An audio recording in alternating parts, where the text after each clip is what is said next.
Hello, this is Bill Steffen. Drive carefully here this morning. We've got a mix of rain and snow crossing the state. Places that have seen all snow have certainly got some slippery roads to deal with, so beware of that as you head into work or school. And when we talk about going down under, we think of Australia, but today we're going to start out our graphics here by going way down under to the South Pole. That image there looks a little dull, but that's actually blue sky and sunshine and lots of snow and ice. That was a picture that I grabbed yesterday from the webcam that comes right from the South Pole, the Amundsen Center there. When I looked, the temperature there was 20 below zero. The wind chill, and this is Fahrenheit, the wind chill was minus 36. It was mostly clear. Down there at this time of year, it's meteorological summer. So we have 24 hours worth of daylight. But imagine in the summertime, it's still 20 below zero. That's up almost 2 miles above sea level. And of course, the white there reflects the sunlight and really doesn't allow for a whole lot of warming. All right, enough of the South Pole for a while. Let's take a look at our sunrise and sunset time for West Michigan.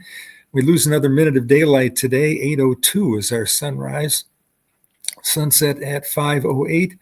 And that continues to be the earliest sunset of the year. We have a 5:08 sunset for several days in a row here. And it starts working back in the other direction. And boy, has it been cold around here. The last 13 days, now that's almost 2 weeks, have been 11 degrees below average here. And that cold trend is going to continue here into next weekend. And I think it eases back toward the end of next week. More on that in a minute. Average high and low temperature, 38 and 26. Our record temperature is 62 in 1971. And the record low temperature, 5 above in 1977. Those winters between 76 and 79 were really cold winters, back to back to back, 3 of them. So you're going to see a lot of record low temperatures over the next couple of months that go back into the 70s.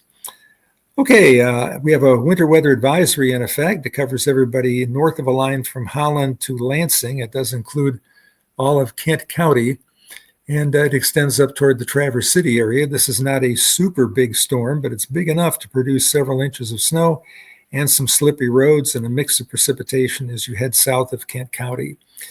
We've had gale warnings in effect as well. Those go back to small craft advisories eventually, but another very choppy day out on Lake Michigan. All right, let's take a look at the hazards map, and we'll show you where all the advisories are in effect this morning for anybody that might be doing any traveling around. That hazard map shows that we have advisories throughout much of the area, and if we can take a look at that map, I'll be able to show you that. Winter storm warnings are from the Red River Valley of North Dakota and Minnesota, right on through Wisconsin and Michigan, and that's where the more significant snow is going to fall during the day today. Do we have that map to show everybody? The winter weather advisory hazards map? There it is. We've got in the pink color winter storm warnings, and again, you can see them starting up in Canada and heading to just north of Milwaukee. The purple is the winter weather advisories with this system coming across lower Michigan. The yellow indicates a high wind warning, and the tan is a wind advisory. So anybody traveling west on like Interstate 80 is not only going to run into a few snow showers, but you're going to run into some pretty stiff winds. And those will be hitting you in the face as you head off toward the west. Okay, the Grand Rapids snowfall totals look like this. We'll be seeing about 3 to 4 inches of snow total, including what fell last night from Grand Rapids northward up toward Cadillac, where it's 4 to 6 inches. And as you head south, there'll be less snow because of the fact that some of the precipitation will be in the form of rain. So if you head down toward Coldwater, you might get an inch of snow, but you'll also get about 1/4 of an inch of rain from this system. That would be down toward the Indiana border. And then we'll take a look up north with our next map and show you that we've got snow for the areas of northern lower Michigan. There we go. In that yellow dotted line, that indicates an area where there will be a pretty sharp transition as the snow tapers off. It may be 1/2 inch up toward the Mack Bridge, but as you get down toward US 10, south of Traverse City, that area there could see 3 to 6 inches of new snow. in any case, roads will be snow covered and slippery through at least the mid part of the day if you're going to be doing any traveling. All right, let's take a look at the storm again through our 66-hour snowfall maps. And we'll start out with a national view showing some heavy snow falling with the next system out there in Montana. You can see the snow falling here through the Great Lakes and in New England as well. The major cities missed the snow with this system, so I don't think they'll be seeing any significant snow in Washington, Baltimore, New York City, or Boston. But if you get farther west, you're going to run into that. Now we'll zoom in and show you the Great Lakes area here. And you can see the yellow there indicating 6 inches of snow. And again, this includes the snow that fell last night, with less snow as you head south of Indianapolis or thereabouts. And we'll zoom in a little bit closer, and we'll get into the West Michigan area with our next map. And you'll be able to see that we'll have the yellow again where there's more significant snow. It's mostly snow in the Grand Rapids area and to about Lansing. And then as you head southeast, you get less snow. Now, one more map to show you here, and this is the snowfall expected here for the Grand Rapids area. And we've got 79% chance of 1 inch, about a 54% chance of seeing 2 inches. So that's better than 50-50. And the expected up to the top there is 3 inches. And low end would be if we got more rain, but I don't think that's going to happen. I think that 3 to 4 is pretty good for what we're going to get here tonight. All right, our headline graphic looks like this. Look for temperatures here on the day-to-day to be a little bit warmer than we've been. Readings ought to be up in the low 30s here today. Precipitation today, most of it coming in the morning. There'll be snow north of Grand Rapids, a mix off to the south.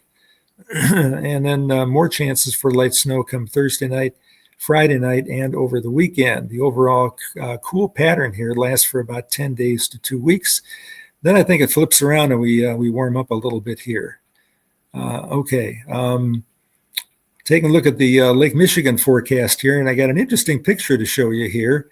That is a picture of Lake Michigan, first of all. You can see the waves coming in, and they break when a wave is as high above the water as it is below the water. And when the part below the water scrapes the bottom, it kind of slows down, and the top part of the wave then crests. The top part of the wave is going faster than the bottom part, so it just kind of spills over like that. Winds are going to pick up today, north to northwest, 20 to 30 knots, waves 6 to 12 feet a possibility, probably closer to the 6 much of the day. Water temperatures cooling off. Holland Channel was at 34 and Reed's Lake at 36. When you get a really strong northwest wind like this, the water can actually back up in some of those connecting rivers that empty into Lake Michigan. So you could see that today if the wind comes around a little bit more to the northwest. Okay, next forecast for today. Temperature about 33 degrees, low temperature at 29. Snow will total about 1 to 4 inches, mostly coming during the morning. There'll be some rain mixed in. Humidity does drop back off to 70% this afternoon, so maybe the roads dry off just a little bit here as we get towards evening. And the wind's a factor, north to northwest, 15 to 25 miles an hour. That'll kick the wind chills down around 20 for much of the day. A look at high temperatures across the area today. The map's got all the green on it. It's going to show you that we've got readings in the low 30s here in most inland areas. There'll be some mid 30s to the south, but we don't really get in the warm air today. And keep in mind, with snow on the ground all the way down through most of Indiana and Ohio, if you get a south wind, it's just not going to be very warm until we can melt off a little bit of that snow. Well, those are high temperatures today, a little cooler up there in the UP where you see the blue color. All right, we'll take a look at Thursday. Thursday's high temperatures are going to show readings starting to cool off just a little bit. We're in the upper 20s in inland areas, just 22 in Milwaukee, while we're 28 here. So the lake helping us out just a little bit. And you can see the cooler air up there in upper Michigan. All right, the 5-day forecast looks like this. We're going to be seeing some cold air arrive for the weekend. Look at this, we're 33 here today. That's not too far away from that average of 38. 29 on Thursday, low 20s Friday afternoon, and about a 50-50 chance for snow Friday afternoon. It probably will snow Friday night as yet another cold front comes through. And look at the temperatures here. Saturday and Sunday were only in the teens, so that's pretty chilly air. We're looking at 8 above for a low temperature Sunday morning, and that's with the wind coming in off Lake Michigan. For areas like down toward the Indiana border where the air could miss Lake Michigan, it's possible you could be 0 or even below that here early Sunday. One of our computers is giving Chicago 3 below 0 for a low temperature Sunday morning. So, yeah, we got a cold weekend coming up here in West Michigan.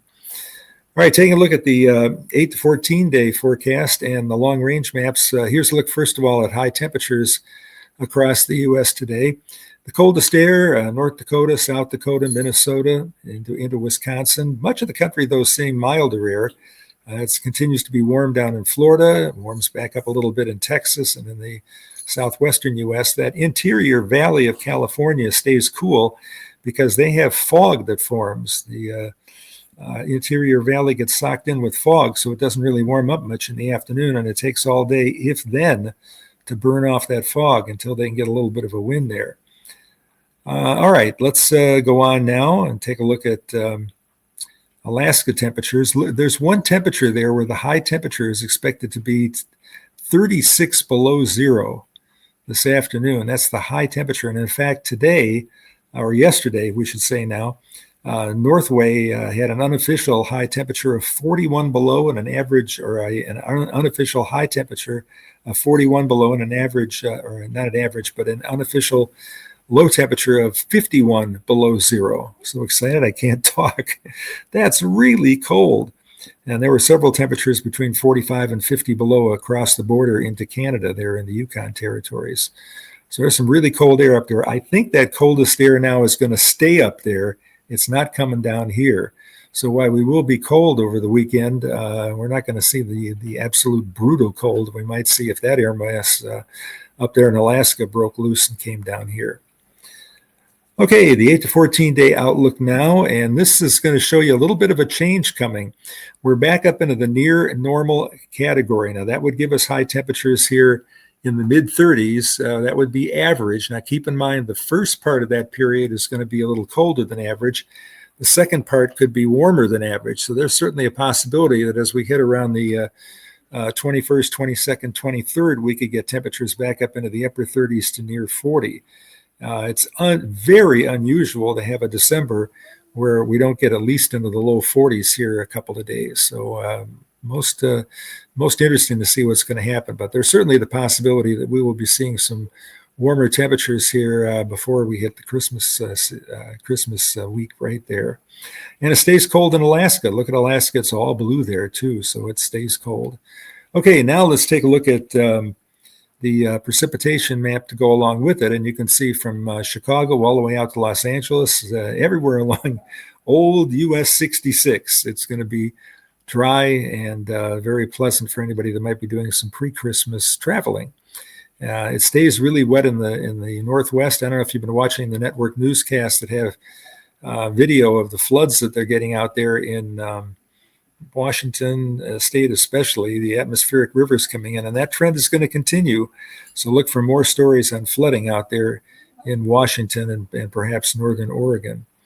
And lots of heavy snows in the mountains too. I didn't look today to see how much snow they've had up at Mount Baker, but they don't do snowmaking there because they get so much snow without doing snowmaking. So that's interesting.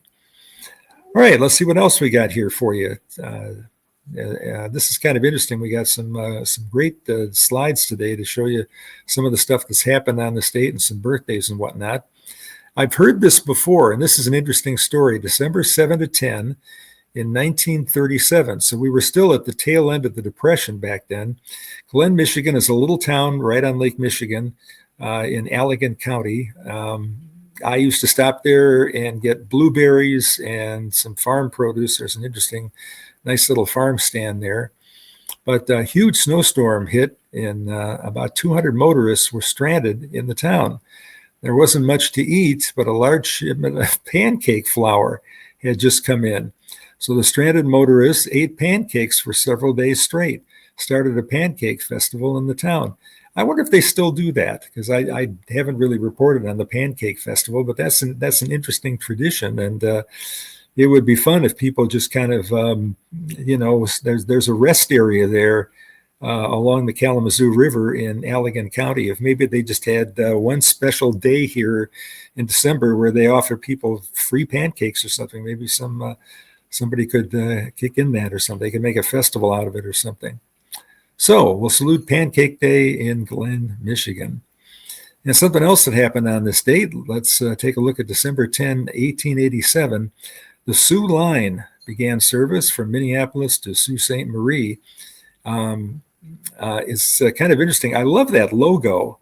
It's got the Sioux, S-O-O, the L in it for line, L-I-N-E, and a dollar sign. And it's all kind of mixed into one. And this is kind of interesting because that's not a very highly populated area, but they had enough business and enough freight to run the, oh, hello, kitty. The kitty's coming up here to see what's going on. Okay, but the service ran through 1959, and of course, trucks kind of took over after that. And the other times they operated from Winnipeg to Chicago and all the way out to Vancouver at the Pacific Ocean. We were out there a couple of years ago. Okay, let's see what else we have here. December 10, 1768, the first edition of Encyclopedia Britannica was published. The longest running print encyclopedia in history, ran till the year 2010. Online only since 2010. I have an Encyclopedia Britannica with everything there, the wood with it, and it's one of those things that you can't give away anymore. It's like fine china; the kids don't want it. So if there's anybody out there that wants an Encyclopedia Britannica, do let me know. You can have it for free. We will not be using it anymore. I don't think. Everything pretty much online right now, and we're going to have a blog giveaway sale or something like that, because I have everything from my old suits. I have like 40 of those. I have a lot of cabinet items and stuff like that, and at some point in time we're going to want to downsize and see if anybody wants any of this stuff. It's stuff, right? All right, let's go on. Take a look at what else we got here. December 10, Nobel Prizes go to Theodore Roosevelt, 1906, and Winston Churchill in 1953.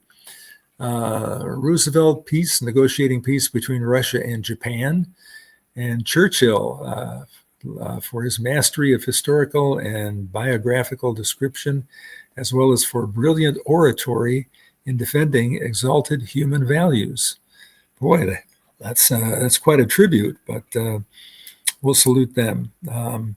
I remember when my parents were growing up, and when they were kids, Roosevelt came to the northern suburbs of Chicago, and it was most interesting. He came and he arrived on a train. He didn't take a car. He came up on the train, stopped at the station, and then there was a wagon that took him up, and he wanted to plant a tree. And I don't know if that tree is still there, but he was big on planting trees, and of course the National Park System as well. Okay, let's see what else we have here now. Pretty interesting. A couple of December 10 birthdays. Poet Emily Dickinson in 1830, and Philip Hart, which I believe was a senator from the state of Michigan. He was born in 1912, the year before my father was born. Oh, that's a couple of interesting birthdays here on this date. All right, let's go on to the next slide here, see what we got. We got some pictures to show you, too. On December 10, 1817, this state became the 20th state. It has 3 pairs of double letters. Ah, I know what it is. It's in its name. It borders the Gulf of whatever we're calling it now. Isn't that crazy? I mean, how can one person just change the name of a gulf? I don't know. And I'm trying to call it both. I know there's people that like the idea or don't like the idea. I guess if you wanted to be inclusive, you'd want all of America, but it's been the Gulf of Mexico for years. And I don't know that I'll ever stop calling it the Gulf of Mexico, but interesting. The state we're looking for, by the way, is MISSISSIPPI, Mississippi, married to Mr. Sippy, I guess. But the state that's named after that big river, or vice versa, the state of Mississippi. We have some friends down there in Mississippi right now, so that kind of reminds me of them. And I've a couple times driven down through the entire state of Mississippi on Interstate 55 or 65 that goes down there through Mississippi. So interesting. All right, let's go on to the next slide that we have here. I believe we have, there's Mississippi. Interesting, as the shoreline there doesn't have, in Alabama, or excuse me, in Louisiana, doesn't have many beaches. It has a lot of mangrove swamps and whatnot at the shore. It's not a place where people go to the beach. So people in New Orleans travel east into the Gulfport area, Biloxi and whatnot, and that's where they go to the beaches there. And or maybe in the Gulf Shores in Alabama there farther to the east. Okay, let's go on to the next one here. We have, I believe, a picture of something interesting to show you.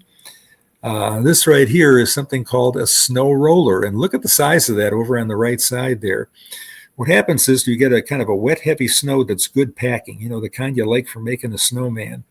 And that comes with a wind that's so strong that it starts to blow the snow, and the snow blows into these balls, which we call snow rollers. This is Tuesday morning, and this is from Tom Levand. That's really neat. This is over by Lake Michigan. You can see the waves there in the background. One was 6 inches in diameter. I think I have seen them before that are up to 2 feet in diameter. And what's really bizarre is one guy couldn't get to work because he had these 2 feet rollers that were littering his driveway, and it just took him forever to try and clear that, knock the snow away. But don't see that too often. You need wet packing snow, and you need a pretty stiff wind in order to make these snow rollers. Thanks, Tom. Nice picture. All right, from Bernie Engels, found a great spot in Holland where the hoarfrost accumulated overnight. Bill, tell us about hoarfrost, why and how it forms. Well, it forms on calm, clear nights where the temperature is below freezing, the same way that you get regular frost here. But what happens in this type of situation is the crystals kind of expand out from the branches that they have. The crystals kind of build on one another. And of course, you have to have the humidity pretty close to 100%, the clear skies, and of course, very light wind, because the wind would be knocking the frost off the branches and whatnot. So that's how you get hoarfrost, Hoarfrost. It's one word. And interesting weather phenomenon, but a beautiful sight to see in the morning when you get that. And we get that at least several times a year here in West Michigan. And I think we have another picture here that shows some hoarfrost. This is from Bernie. That is a milkweed, I believe, over on the left side. We like milkweeds because they host butterflies, the monarch caterpillar, and then it chomps away there on the monarch. It's what they prefer for their food. And then they turn into monarch butterflies. So if you see a little bit of that milkweed around, try and leave a little bit of that so that the monarchs will have something to eat. And you can see it over there on the right side too. That almost looks like a little snowman or snow something or other that's sitting up there in the tree on top of a bird's nest. So interesting. But thanks for the pictures, Bernie. Appreciate it. And what do we have up next for us here? There's another picture from Bernie. You can see the frost kind of outlining the leaves that are still on the trees. Some leaves stay to the trees. I've even got some leaves on bushes in the back that are still kind of green. And the last of my leaves are coming off the silver maple and the sycamore out back. So that's kind of interesting. I always have leaves I've got to scrape up here in the springtime of the year, you know, that fall off during the winter. But nice picture again, Bernie. Thanks for the pictures that we have here to show. And up next, John Doherty with a couple of friendly deer here, friendly little fawns that are dancing around in the woods. Like I mentioned before, there's still plenty for them to eat at this time of year, so they're not hurting. But if we were to get 2 feet of snow on the ground, I think it was 2014, we had really heavy snow on the ground in February. And we were worried about whether the deer might be in trouble, not being able to find food. So people started setting out, old bags of apples and stuff like that. We have an apple orchard across the street, and I remember seeing a couple of deer out there kind of pawing through the snow and finding an apple there to kind of munch on. Interesting. Thanks, John. That's a nice picture up in Benzie County there. And I believe we have one more picture to share with you here, if I'm not mistaken. Oh, this is from John, the Sparkle in the Park at Bear Lake. That's a really nice lake. If you've ever, it kind of is out of the way there to the west. I don't think it connects to Lake Michigan directly, but it's a nice little town. One of my daughters went to camp up at Bear Lake there, and really nice. But they do a nice presentation here, and you don't hear much about Sparkle in the Park, but they've got some nice lights to show you if you're traveling up 31 along the lakeshore, and then you flip over to 22 and head north there. You might check out the Sparkle in the Park in Bear Lake.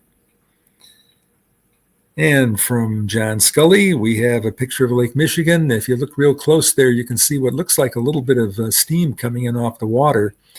It's been cold enough that we've had some steam coming in off the water, especially night before last when it was really cold here.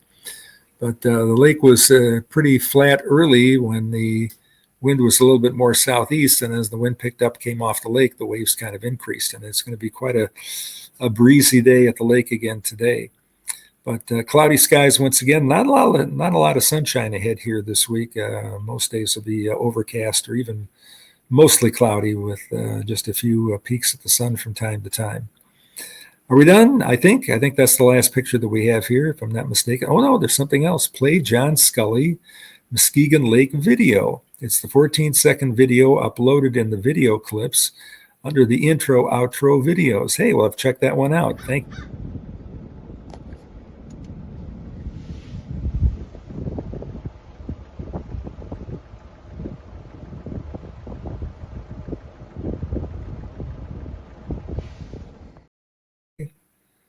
Very cool. Thank you.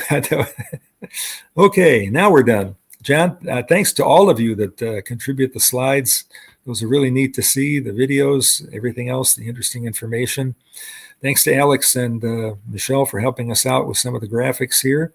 Don't forget today, some slick roads possibility here morning to midday, especially if you're traveling north of Grand Rapids. And then plan on a very cold weekend. Temperatures here will probably be stuck in the teens, mid-teens for most of Saturday and on Sunday.